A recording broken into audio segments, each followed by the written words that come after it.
ሁሉንም የመንግስት ስርዓት ሞክረናል። ዘውዳዊ የመንግስት ስርዓት ሞክረናል። ወታደራዊ የመንግስት ስርዓት አምጥተን ሞክረናል።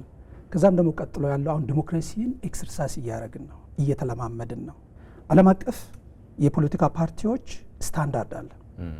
የመጀመሪያው ፖለቲካ ፓርቲዎች ሲከራከሩ ሲነጋገሩ ግልጽነት ላይ የተመሰረተ አስተያየቶች ናቸው መስጠት ያለባቸው። ይህ ዓለም አቀፍ ስታንዳርድ ነው። ሁለተኛው ማስረጃን መጠቀም ነው። ማስረጃዎቹ ምንድን ናቸው? ሶስተኛው መሆን ያለበት ሎጂካዊ አቀራረብ ነው። አርጊው እናደርጋለን ሳይንሳዊ በሆነ መልኩ ላይ ይሄ ስለነበረ እነዚህ ነገሮች ናቸው ይባላል። የተቃዋሚን አስተያየት መስማት ነው በደንብ ወይም የተፎካካሪውን አስተያየት ምንድን ነው ለዛ ለፖሊሲዎቻችን ለመሬት ፖሊሲ ለህገ መንግስቱ ለፌዴራል ስርዓቱ ምንድን ነው ያቀረበው የሚለው ነው። ሌላኛው የስነ ምግባር ግልጽነት ወይም ሀሳቡን በሁሉም መልኩ ማድረግ ነው። የተመልካቾችን አስተዋጽኦ መመልከት ነው መጨረሻ ላይ። በዚህ ውስጥ የእኛ ነገር የምርጫ ክርክሮች እንዴት አየው ካልከኝ የፖሊሲ ክርክሮች መጀመራቸው በጣም ጥሩ ነው። የፖሊሲ ክርክሮች አሉ። ፓርቲዎች በኢኮኖሚ መልኩ ሲከራከሩ አይተናል።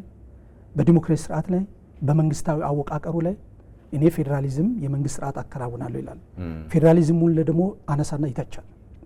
ምን አይነት የፌዴራሊዝም ስርዓት ፓርቲ ይሄን ቢዝ እነዚህ አይነት ፖሊሲ ክርክሮች ላይ የፌዴራሊዝም ስርዓቱ መልክዓ ምድር ያደረገ ነው ኖ ይሄን የሆነ ነው።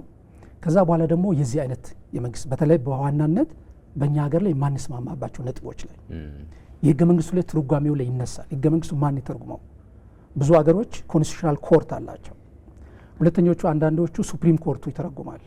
በእኛ ሀገር የፌዴሬሽን ምክር ቤት አለ።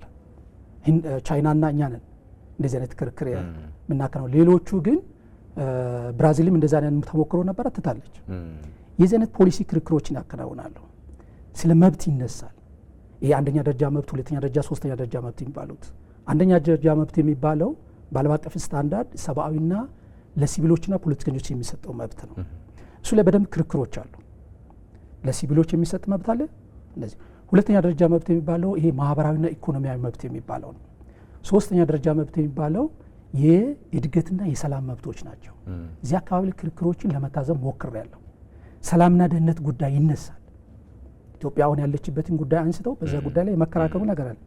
የመንግስት አወቃቀሩ ቅድም ስላነሳን በደንብ ገባ ብለው ከመጀመሪያው የምርጫ ክርክር ቀን ጀምሮ በዛ መልኩ እየተነሳ ይቻለሁ። የውጭ ግንኙነትና ብሔራዊ ጥቅሞቻቸው አሁን ይሄ